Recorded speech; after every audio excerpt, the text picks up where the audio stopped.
po natin pitbull.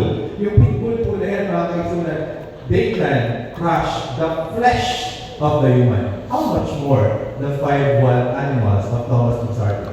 They cannot only crush the flesh of a human, but they can also crush the bones of a human. Pwede na pong durugin, hindi lamang yung laman, yung ulod, kundi maging yung mga buto ng mga tao. And Thomas Massardi is one of the lion tamer at that time, mga kaisunan. One day, when Thomas Massardi was performed in front of 500 people in Asia Cruz, mga kaisunan, he was enjoying to have his 5 wild animals. Naglalaro sila, nandiyan yung mga audience, etc., etc. But in the middle of the performance of Thomas Massardi, guess what naman nangyari?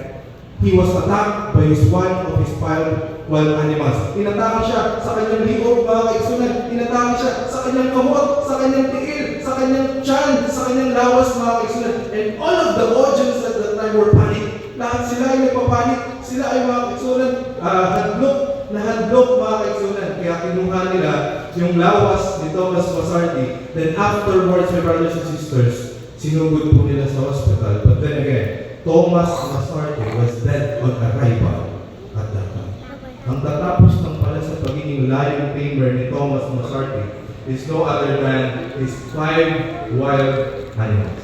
In this morning, my brothers and sisters, if Thomas Massardi was attacked by his 5 wild animals, this is different from the story that we have, because there is someone which is the real lion tamer that can shut the mouth of the lion and that can make the lion gentle and tame, because he was the real Lion of Judah that conquers everything. The epicenter of our message for this morning, next one, is written in the book of Daniel chapter 6 verses 1 to 7. If you have your Bibles with you, it's either e-Bible or physical Bible, you can open your Bible in Daniel chapter 6 verses 1 up through 7. Mga kaisunan, kunin ko lang itong isang microphone. Kunin ko lang itong isang microphone, mga kaisunan. And, ano ba sa'yo? At ito yung aking gagamitin. Alright, so in Daniel chapter 6 verses 1 up through 7, this is the epicenter of our message in this morning, my brothers and sisters. But hindi na po natin siya babasahin for the sake of our time sa Karunundaga. You can read it silently in your seat, mga kaisunan. Allow me to summarize this story, my brothers and sisters.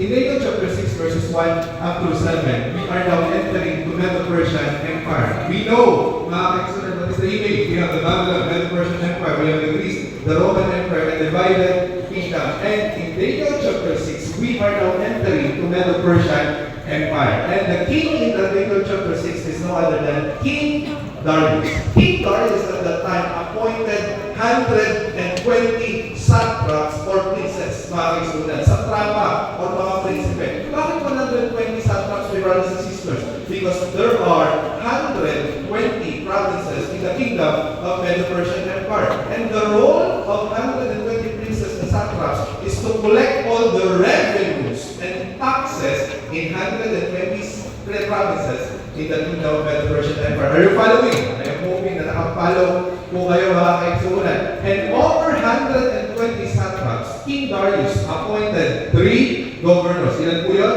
3 governors. Mga kaisunan, among the 3 governors, I would like to tell you, one of them is no other than Prophet Daniel. Isa po sa tulo na gobernador, isa po dyan ay walang iba kundi si Prophet Daniel. Mga tala sa